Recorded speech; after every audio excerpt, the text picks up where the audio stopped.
Marre de la spiritualité perchée et des dogmes rigides? Cet espace est fait pour toi.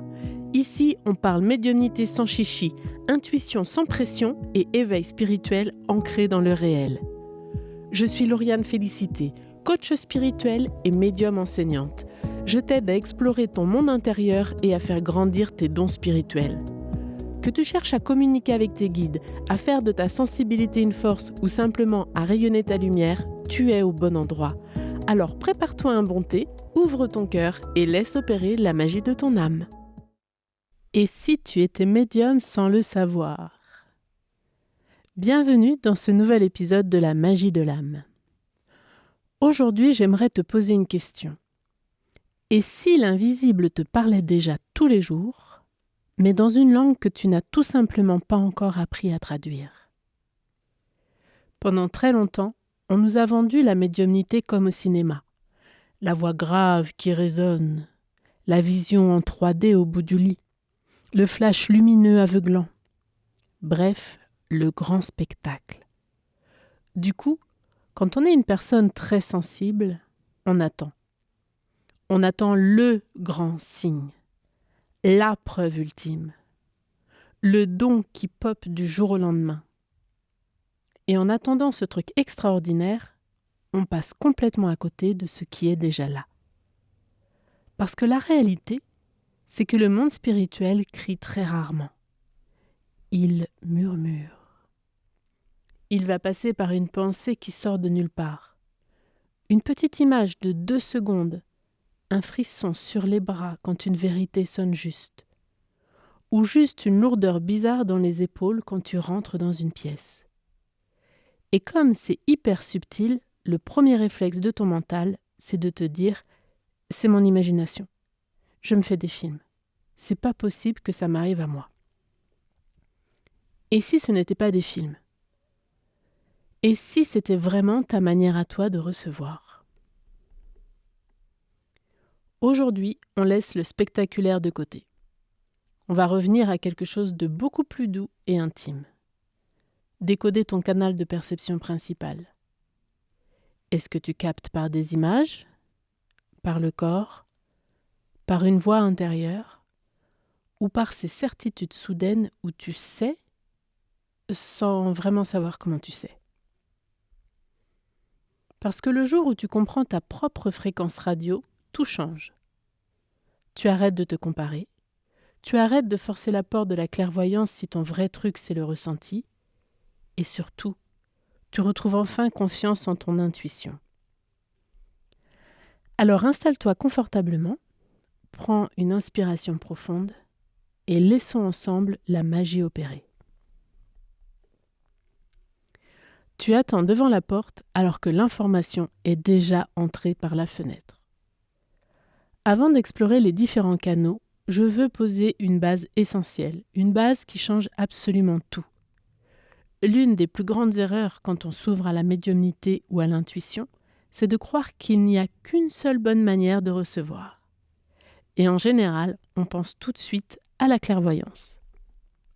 Comme s'il fallait obligatoirement voir des scènes, voir l'aura des gens, voir des défunts en transparence ou des guides lumineux. Bref, un truc clair, net et bien visible. Et c'est là que le piège se referme. Tu fermes les yeux, tu te concentres très fort, tu tentes de visualiser, tu attends le fameux flash, et comme il ne se passe rien, tu te dis « Bon bah voilà, j'ai aucun don, je ne suis pas faite pour ça. » Mais en réalité, tu es simplement en train d'attendre devant la porte alors que l'information est déjà rentrée par la fenêtre. Pendant que tu t'épuises à attendre une image mentale, ton corps, lui, est peut-être déjà en train de te hurler un message. Pendant que tu cherches une vision, tu as peut-être un mot précis qui tourne dans ta tête ou une certitude absolue qui s'installe au fond de ton ventre sans que tu saches expliquer pourquoi. La clairvoyance n'est qu'un canal parmi d'autres. Ce n'est pas le canal supérieur, le canal des vrais médiums ou des personnes plus évoluées. C'est juste une fréquence. Et le truc assez dingue, c'est que ton canal principal est souvent tellement naturel pour toi que tu ne le remarques même plus. Il fait partie de ton décor quotidien. Quand tu captes la lourdeur d'une pièce en y entrant, tu te dis « je suis juste fatigué ». Quand tu sens instantanément si quelqu'un masque sa vérité, tu te dis « je me fais des films ». Quand tu absorbes l'émotion de ton voisin de bus, tu te dis « je suis vraiment trop empathique ». Tu vois le paradoxe ? Ce qui est le plus fluide chez nous est souvent ce que l'on balaie d'un revers de la main, parce que ça nous paraît trop banal. C'est encore plus vrai si tu es une personne hypersensible. Toute ta vie, on t'a dit « tu es trop émotive », tu prends tout trop à cœur, tu te poses trop de questions. Alors, tu as appris à douter de toi, à éteindre ton radar et à ranger ta sensibilité au placard en pensant que c'était un défaut à corriger. Mais ta sensibilité, ce n'est pas une faiblesse, c'est ton antenne. Bien sûr, avoir une antenne demande d'apprendre à régler la fréquence. Il faut savoir s'ancrer, garder du discernement et distinguer ce qui vient de nos propres peurs de ce qui vient du monde subtil. Mais ta sensibilité n'est pas l'ennemi de ta médiumnité, c'est sa porte d'entrée. Garde bien ça en tête pour la suite. Tu ne reçois pas moins que les autres, tu reçois juste dans ta propre langue. Alors plongeons ensemble dans les 4 grands canaux de perception.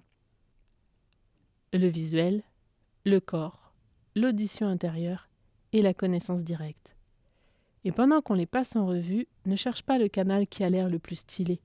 Écoute juste celui qui te fait dire « Ah mais oui, ça, c'est vraiment moi ». Le canal visuel, la clairvoyance. Commençons par le premier canal, celui auquel on pense immédiatement quand on parle de médiumnité, le canal visuel ou la fameuse clairvoyance. Là encore, dépoussiérons un peu le concept. La clairvoyance, ce n'est pas voir un esprit en 3D flotter au milieu de ton salon, ni avoir une vision mystique digne d'un blockbuster hollywoodien. Tu ne vois pas forcément avec tes yeux physiques. En réalité, le plus souvent, c'est beaucoup plus subtil que ça. La plupart du temps, ça se manifeste sous la forme d'une image intérieure ultra rapide. C'est ce qu'on appelle les fameux flashs.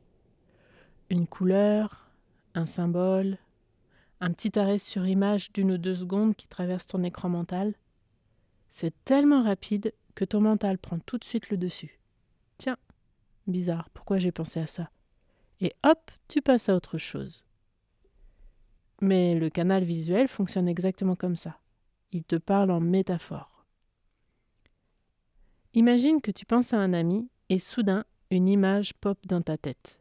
Tu vois par exemple une fleur fanée, ou une route bien éclairée, ou une porte qui s'ouvre. Le réflexe classique du mental, c'est de vouloir traduire instantanément de façon très rigide. « Oh là là, une fleur fanée, il va hyper mal mon ami. » Ou alors « Une route, c'est sûr, il va déménager. » Sauf que le langage visuel de l'invisible est poétique. Il parle avec des symboles. Une fleur fanée, ça peut parler d'une grosse fatigue, d'un deuil à faire, ou juste d'un besoin de se ressourcer. Une route éclairée, ça peut évoquer une décision qui devient plus claire ou un nouveau départ. C'est pour ça que la clairvoyance ne demande pas seulement de voir. Elle demande d'apprendre à laisser l'image respirer. De ne pas sauter sur une conclusion hâtive, mais de ressentir l'énergie que cette image transporte. Si c'est ton canal fort, tu as probablement une imagination très riche. Des rêves super vivants ou des petites scènes intérieures qui apparaissent spontanément quand quelqu'un te raconte une histoire. Tu captes facilement les couleurs, les symboles, les synchronicités visuelles, et il est fort probable que tu sois très attiré par le tarot ou les cartes oracles. Et si tu te reconnais là-dedans, garde bien ça en tête. Tu n'as pas besoin d'un grand film en IMAX pour revoir un message juste. Parfois, un mini-flash de 2 secondes contient à lui seul toute une guidance. Ton travail, c'est juste d'apprendre à décoder cette image avec finesse, sans laisser le mental venir tout déformer. Le canal du corps, la clairsentience. Le deuxième grand canal, c'est le canal du corps, ce qu'on appelle la clairsentience. C'est la capacité à recevoir par les ressentis, par les sensations physiques et par l'énergie qui te traverse. Et je vais te dire un truc. Pour une immense majorité des personnes très sensibles, eh bien c'est de loin le canal le plus développé, mais aussi le plus mal compris et le plus sous-estimé. Moi, personnellement, c'est mon canal le plus fort et c'est celui que je préfère. Parce que ton corps capte l'information bien avant ton mental. Il sent avant que tu comprennes. Il réagit avant que tu puisses poser des mots. Avec ce canal, ton corps devient un véritable baromètre énergétique. Il va te parler à travers des frissons, une chair de poule soudaine, le cœur qui se serre, une lourdeur dans les épaules ou une vague de chaleur dans le dos. Quand une information est juste, tu sens une expansion dans ta poitrine. Quand quelque chose sonne faux, ça se contracte immédiatement dans ton ventre. Concrètement, tu entres dans une pièce et sans raison, tu sens ta nuque se crisper. Tu croises quelqu'un qui affiche un grand sourire, mais tu sens une profonde tristesse te submerger. Ou alors, au cours d'une conversation, au moment exact où une vérité est dite, tu as une vague de frissons qui te traverse de la tête aux pieds. Le grand danger, quand on a ce canal fort et qu'on ne l'a pas apprivoisé, c'est de devenir une vraie éponge énergétique. Tu captes la fatigue des autres, leurs tensions, leurs peurs, et tu repars avec en te disant « Je suis fatigué aujourd'hui »,« Je suis d'humeur massacrante » ou « Je suis vraiment trop doué pour tout prendre sur mes épaules ». Mais la réalité, c'est que ça n'est pas toi. Tu as juste capté une fréquence dans l'air. C'est là tout l'enjeu de la clairsentience. Apprendre à ressentir sans absorber. Percevoir l'information sans la porter dans ton propre corps. Tu n'es pas là pour être la poubelle énergétique du monde ou pour nettoyer le mal-être des autres malgré toi. Ce canal demande de l'ancrage, de l'hygiène énergétique et des protocoles très clairs. Pas pour te fermer ou te blinder, mais pour rester aligné, stable et en sécurité dans ton axe. Si tu te reconnais là-dedans, sache que ton corps est un instrument d'une précision incroyable. Il sait quand une énergie change, quand une présence est là, quand une vérité sonne juste. Et la prochaine fois que tu ressens un truc bizarre sans raison, au lieu de te dire « je suis encore trop émotive », pose-toi simplement la question « est-ce que ça m'appartient ? Ou est-ce que mon corps est juste en train de me traduire une information subtile ?» Le canal de l'audition intérieure, la clairaudience. Le troisième canal, c'est le canal de l'audition intérieure, la clairaudience. Et là encore, cassons un énorme mythe. La clairaudience, ce n'est pas entendre une voix tonitruante résonner à l'extérieur, comme si un esprit s'était branché sur un haut-parleur dans ton salon. Pour l'immense majorité des gens, c'est infiniment plus subtil. Le plus souvent, ça se manifeste plutôt comme une phrase intérieure, ou un mot qui surgit de nulle part, un prénom qui s'impose à toi, ou même une chanson qui tourne en boucle dans ta tête sans raison apparente. C'est un message court, net, limpide, déposé au fond de ta conscience. Ça ressemble à ces petites guidances ultra simples qui traversent ton esprit. Appelle-le. Attends encore. C'est pas le bon moment. Respire, tu peux faire confiance. Et là, ton réflexe immédiat, c'est quoi ? Le mental débarque et dit « Laisse tomber, c'est moi qui fabrique ça, c'est juste une pensée ordinaire. » Sauf qu'une pensée mentale et une guidance claire n'ont pas du tout la même texture. Une pensée mentale, c'est bruyant, ça s'agite, ça tourne en boucle, ça cherche des arguments, ça calcule, et surtout, ça carbure souvent à la peur ou à l'urgence. Une guidance par clairaudience, c'est tout l'inverse. C'est calme, neutre, limpide, presque poétique. Ça ne force pas, ça ne dramatise pas, ça pose simplement l'information. Et au moment où ce mot ou cette phrase arrive, tu sens souvent ton corps qui se détend d'un coup. Ton cœur s'ouvre, le mental se tait. il y a une sensation de clarté immédiate. Ça peut aussi passer par la musique. Tu as cette fameuse chanson qui ne te quitte pas de la journée, et quand tu prêtes enfin attention aux paroles, tu te rends compte qu'elles répondent exactement à la question que tu te posais le matin même. Et j'aimerais poser un point de sécurité capital ici. La vraie guidance spirituelle n'est jamais là pour te terroriser ou te manipuler. Elle est claire, elle apaise, elle te rend ta souveraineté. Si une voix ou un message intérieur te plonge dans la panique, la confusion ou t'ordonne de faire des choses dangereuses, on sort complètement d'une guidance saine.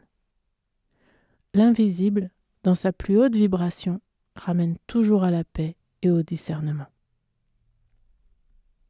Si tu te reconnais dans ce canal, apprends à écouter les espaces de silence entre deux pensées. Note les mots qui surgissent, les phrases calmes qui se posent sans forcer. Avec la pratique, tu vas vite apprendre à faire la différence entre le brouhaha de ton mental et la voix fluide de ton intuition et de tes guides. Le canal de la connaissance directe, la claire connaissance. Le 4e grand canal, c'est le canal de la connaissance directe, ce que l'on appelle la claire connaissance. Celui-ci est très particulier, parce qu'il est probablement le moins spectaculaire de tous.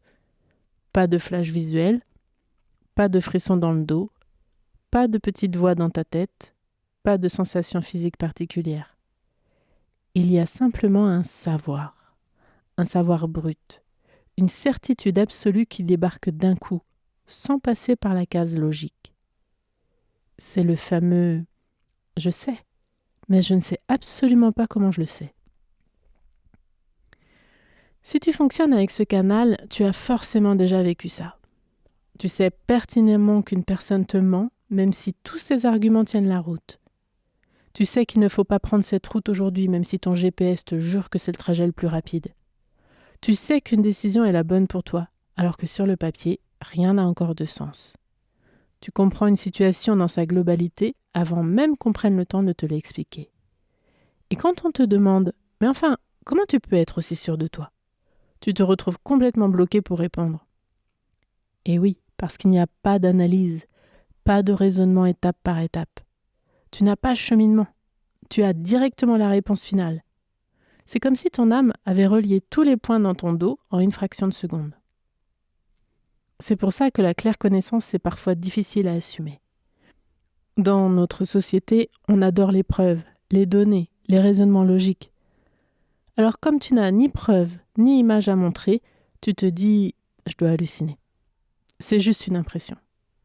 J'ai rien reçu du tout. Sauf que la claire connaissance ne crie pas. Elle ne cherche pas à convaincre ou à débattre. C'est une évidence calme, dense et extrêmement simple.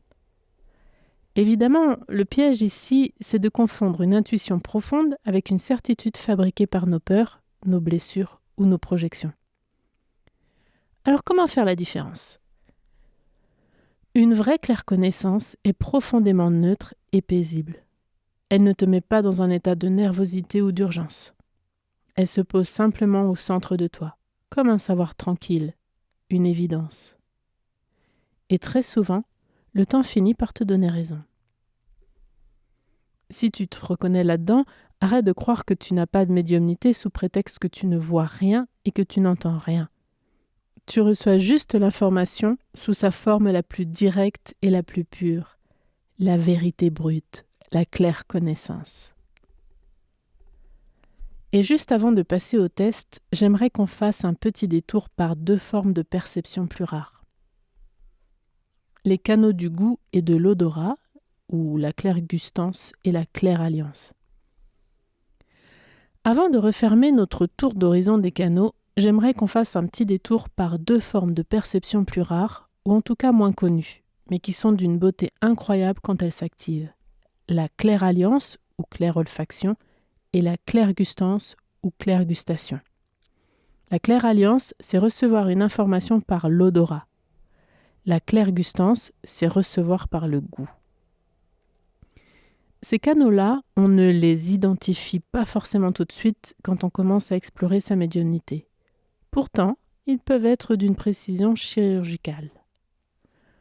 En claire alliance, tu vas soudainement sentir une odeur alors qu'il n'y a absolument aucune source physique autour de toi. Ça peut être une effluve de parfum très précis, une odeur de pipe ou de cigarette, des fleurs fraîches, de la terre mouillée, de la peinture, des épices ou un plat cuisiné. Et cette odeur porte un message, un souvenir ou une présence. Dans ma propre pratique, c'est quelque chose que je vois parfois s'activer lors des communications avec les défunts ou parfois en communication animale. Par exemple, lors d'un contact défunt, l'odeur devient une vraie signature énergétique. La personne va déposer l'odeur exacte du parfum qu'elle portait de son vivant ou l'odeur de café chaud qu'il y avait toujours dans sa cuisine. Et pourquoi l'invisible utilise ça ? Parce que les odeurs sont directement connectées à notre mémoire émotionnelle et à la mémoire du cœur. Ça crée un déclic immédiat, intime et souvent bouleversant. La clairgustance fonctionne de la même manière, mais sur le palais. Tu peux avoir d'un coup un goût très net dans la bouche qui n'a rien à voir avec ce que tu viens de manger. Un goût de café, un goût sucré, amer, salé ou le goût d'un plat bien précis. Alors, évidemment, gardons les pieds sur terre. C'est la base de ma démarche. Le discernement d'abord. Si tu sens une odeur de tarte aux pommes dans ton salon, commence par vérifier si ta voisine n'est pas en train de cuisiner la fenêtre ouverte. On élimine d'abord toutes les explications physiques et rationnelles.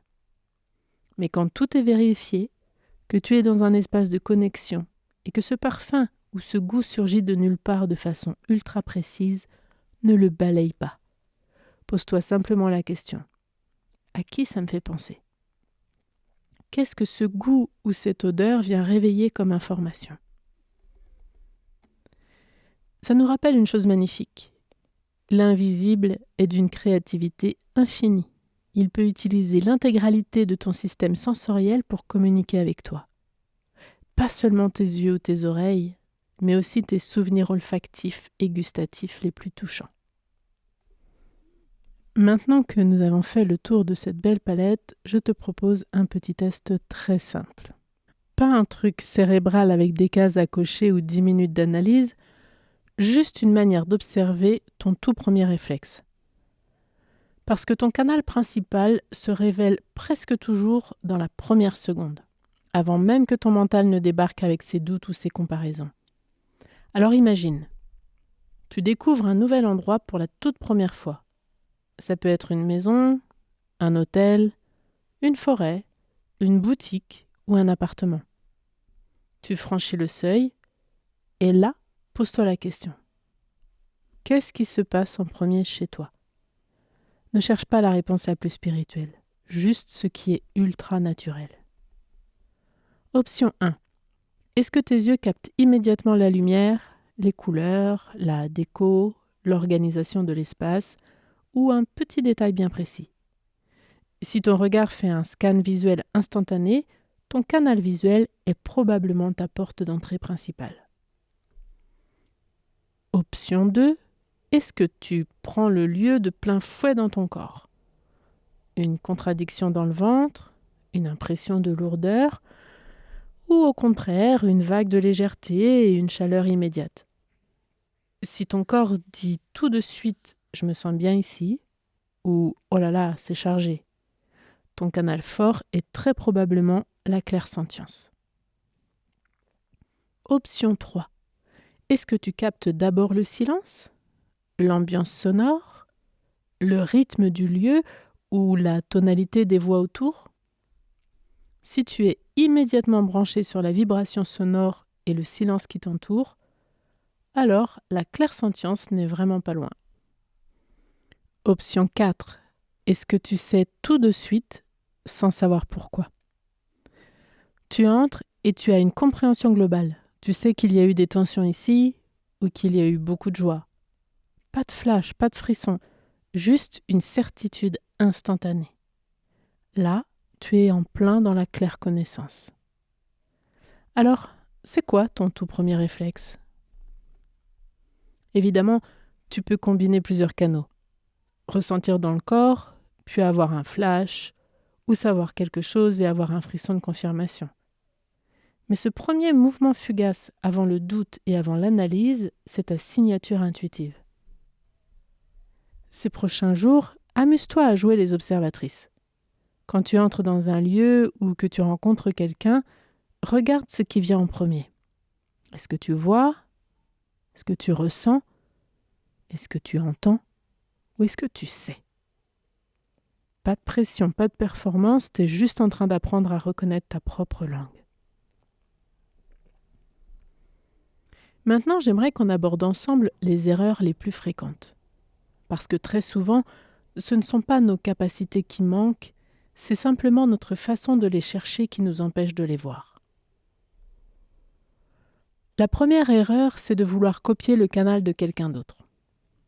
Tu entends une amie raconter qu'elle voit des symboles hyper nets et qu'elle discute avec ses guides en 3D et ses dragons, et tu te dis « Bah voilà, moi je ne vois rien du tout, j'ai pas de dragon, donc j'ai aucun don. » Mais l'invisible ne parle pas à tout le monde par la même porte. Ton chemin, c'est pas de recevoir comme la voisine, c'est de découvrir ta propre fréquence. La deuxième erreur, c'est de croire que la clairvoyance est supérieure. Comme si voir était le Graal de la médiumnité. C'est faux. Ce n'est pas parce qu'une information arrive sous forme d'image qu'elle est plus juste. Un simple frisson au bon moment ou un savoir calme dans le ventre est parfois 1000 fois plus précis qu'une grande vision mal interprétée. La troisième erreur, c'est de te forcer à visualiser alors que ton canal fort, c'est le corps. Ça, c'est le grand classique. Tu es hyper sensible au lieu, tu captes les émotions à 10 km, mais tu te répètes « j'arrive pas à voir, donc je ne reçois rien ». Si, tu reçois énormément, mais tu cherches une image mentale alors que l'information est déjà installée dans tes épaules ou dans ton ventre. Comme je dis parfois à mes élèves, tu regardes la porte alors que l'info est entrée par la fenêtre. La quatrième erreur, c'est d'interpréter beaucoup trop vite. Tu reçois un flash, une image ou une sensation, et immédiatement le mental veut conclure. Ah, ça veut dire ça. Mais percevoir et traduire sont deux étapes bien distinctes. Une image ou une sensation, ça s'écoute. Laisse l'information respirer et se préciser avant de lui plaquer une explication toute faite. La cinquième erreur, c'est de confondre projection personnelle et intuition. Nos peurs, nos désirs et nos blessures parlent fort, très fort. Et c'est si facile de prendre une angoisse pour une prémonition. C'est là que le discernement devient vital. Une vraie intuition est calme, neutre et posée. Une projection personnelle, elle, est chargée d'urgence, de peur et de besoin de contrôle. La sixième erreur, c'est d'attendre le grand spectacle. Attendre le coup de tonnerre au lieu d'écouter le murmure. L'invisible se manifeste très souvent dans le détail. Une synchronicité, un mot dit au bon moment, une impression douce. Si tu n'attends que le feu d'artifice, tu vas passer à côté de toutes les petites étincelles du quotidien. Et enfin, la septième erreur, douter systématiquement de tout ce qui vient naturellement. Un peu de doute, c'est sain. C'est ce qu'on appelle du discernement. Mais douter de tout le temps, c'est fermer la porte avant même que le message ne se déploie. Dès qu'un truc arrive, tu te dis « je me fais des films, je n'ai pas d'expérience, ce n'est rien ». Et hop, tu te coupes du fil. Si je devais résumer tout ça en une seule phrase, apprivoise d'abord le canal que la vie t'a donné au lieu de chercher à copier celui des autres. C'est en honorant ta porte d'entrée naturelle que tu apprendras à la structurer et que toutes les autres portes finiront par s'ouvrir. Et il y a vraiment quelque chose que j'ai remarqué. Bien souvent, notre canal le plus fort, on n'y prête tout simplement pas attention parce que c'est naturel. On l'a souvent depuis l'enfance. Donc du coup, on vit tellement avec qu'on ne le voit même plus. Reconnaître ton canal principal, c'est un déclic magnifique. Tout d'un coup, tu relis ton histoire avec de nouvelles lunettes. Ah, mais en fait, je suis pas trop sensible. Ces frissons, ces images, cette petite voix, c'était pas mon mental. C'est une prise de conscience précieuse parce qu'elle ouvre une porte. Mais attention, découvrir ton canal ne veut pas dire que tu le maîtrises. C'est exactement comme réaliser que tu as une antenne radio chez toi. Ok, super, tu captes. Mais est-ce que tu sais régler la bonne fréquence ? Parce qu'une antenne non réglée, ça capte tout, n'importe quoi et n'importe quand. Des informations justes, oui, mais aussi des parasites, des peurs, des projections, des énergies qui ne t'appartiennent pas ou des émotions épongées chez les autres. Le vrai travail commence là. Il ne s'agit pas juste de recevoir. Il s'agit d'apprendre à recevoir clairement. Il y a tout un monde entre avoir un flash par hasard sous la douche et savoir ouvrir une connexion de manière consciente, sécurisée et éthique pour ensuite réussir à la refermer hermétiquement quand tu as fini. Parce que la médiumnité, ce n'est pas un jeu de devinettes. Ce n'est pas une performance pour prouver qu'on a un don. Dans son essence la plus pure, la médiumnité est une relation. Une relation avec l'invisible, avec ton âme et avec la personne que tu accompagnes. Et quand tu reçois un message subtil, tu touches parfois à des choses d'une sensibilité extrême. Un deuil, une blessure, un choix de vie lourd. Tu ne peux pas faire ça au hasard. Développer ses capacités, c'est donc pas chercher à s'ouvrir toujours plus. C'est plutôt apprendre à se stabiliser, à s'ancrer, à filtrer, à poser un cadre et à revenir dans son corps pour ne pas se faire embarquer. C'est tout ce passage qui transforme une sensibilité brute, parfois lourde à porter au quotidien, en un véritable outil de connexion conscient, clair et structuré. Passer du « je ressens plein de trucs bizarres mais je ne comprends rien » au « je sais ce que je reçois, je sais le vérifier, le traduire et le transmettre avec justesse ». C'est un chemin d'âme fascinant. Et si tu sens au fond de toi que ce chemin t'appelle, si tu sais que le moment est venu d'arrêter de subir ta sensibilité pour enfin apprendre à la maîtriser, alors ce qui vient va particulièrement t'intéresser. C'est précisément pour ça que j'ai créé la formation « Devenir médium avec Intuitive Process ». Parce que je croise tellement de personnes sensibles qui perçoivent des choses depuis parfois des années, mais qui restent complètement seules avec leurs doutes. Elles se demandent si elles inventent, elles se demandent si c'est risqué d'aller plus loin, ou si elles vont finir par se faire totalement submerger en absorbant tout sur leur passage. Et ma réponse est toujours la même. Oui, tes capacités peuvent se développer, mais elles ont besoin d'un cadre, d'un espace sécurisant et d'un vrai chemin structuré. Il te faut une méthode pour ouvrir la connexion, mais aussi pour vérifier l'information, te protéger, te nettoyer, fermer quand c'est fini et rester profondément ancré dans ta vie. Devenir médium avec Intuitive Process, c'est pas juste une formation pour recevoir des messages. C'est un accompagnement transformationnel sur 16 semaines en direct avec moi sur Zoom. Pendant ces 4 mois, on ne fait pas que de la théorie. La médiumnité, ça ne s'apprend pas dans les livres ni en un week-end.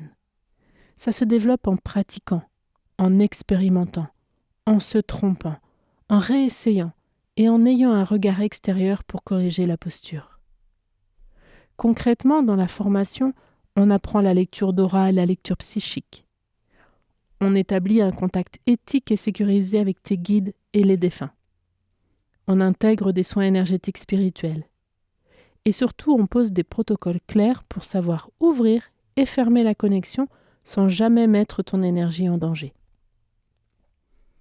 J'ai volontairement choisi ce format en direct sur Zoom, comme ça on est ensemble, en petits groupes, pour pratiquer en direct. Je peux répondre à tes questions et débloquer tes doutes en temps réel. La prochaine session démarre le mardi 13 octobre 2026. Elle se déroulera chaque mardi soir jusqu'en février 2027. Les places sont strictement limitées pour que je puisse accompagner chaque personne avec toute mon attention et garantir la qualité des pratiques. Alors, si pendant tout cet épisode, tu te dis « c'est exactement ce que je vis », moi aussi j'ai ces perceptions sans savoir quoi en faire. J'ai besoin de ce cadre pour enfin arrêter de douter de moi. Alors peut-être que c'est ton moment. Si tu sens que cet automne 2026 est le moment parfait pour arrêter de subir ta sensibilité et en faire un véritable outil au service du vivant, je t'invite à cliquer sur le lien dans la description de cet épisode ou à te rendre sur le site laurianefelicité.com. Prends le temps de lire le programme, d'écouter ton corps et d'observer ce que ça réveille en toi. Et si tu sens ce grand oui à l'intérieur, réserve ta place pour nous rejoindre dans cette magnifique aventure d'âme. Avant de se quitter, j'aimerais t'inviter à faire 2 choses très simples. La première, si tu sens que cet épisode a fait résonner une corde sensible en toi, va jeter un œil à la formation « Devenir médium avec Intuitive Process » via le lien dans la description. Lis la page tranquillement. Écoute ton corps, écoute ton intuition et laisse cette partie de toi qui sait déjà te guider pour savoir si c'est le bon moment. La deuxième chose, c'est de jouer à l'observatrice dans les prochains jours. Pas en forçant, pas en attendant un miracle hollywoodien, mais juste en prêtant attention à tes premiers réflexes. Quand tu entres dans un lieu, qu'est-ce qui pop en premier ? Quand tu rencontres quelqu'un, qu'est-ce que tu captes immédiatement ? Est-ce que tu vois une image ? Est-ce que ça réagit dans ton ventre ? Est-ce qu'un mot surgit ? Ou est-ce que tu sais ? Observe, note ce qui revient. Et surtout, ne juge pas ton canal. Ne le compare pas et ne le rabaisse pas sous prétexte qu'il te paraît trop simple. C'est souvent dans la simplicité que l'âme murmure le plus clairement. Si cet épisode t'a aidé à poser des mots sur des choses que tu ressens depuis des années, partage-le à une amie très sensible autour de toi. Une personne qui doute d'elle, qui se trouve trop émotive et qui a juste besoin d'entendre que sa sensibilité n'est pas un défaut, mais son plus beau radar. Je te laisse avec cette pensée pour la semaine. L'invisible ne parle pas plus fort pour les personnes qui auraient un don d'exception. Il parle simplement à celles qui ont appris à écouter dans sa langue. Sur ce, je te souhaite une belle fin de journée et je te dis à très bientôt pour un nouvel épisode de la magie de l'âme. Ceci était un épisode de la magie de l'âme. Si cet épisode t'a plu, je t'invite à t'abonner, à mettre 5 étoiles et à activer la cloche pour être informé des prochains épisodes. Retrouve toutes mes propositions sur mon site laurianefelicité.com et mes comptes Instagram laurianefelicité et lamagidelame.mediumnité.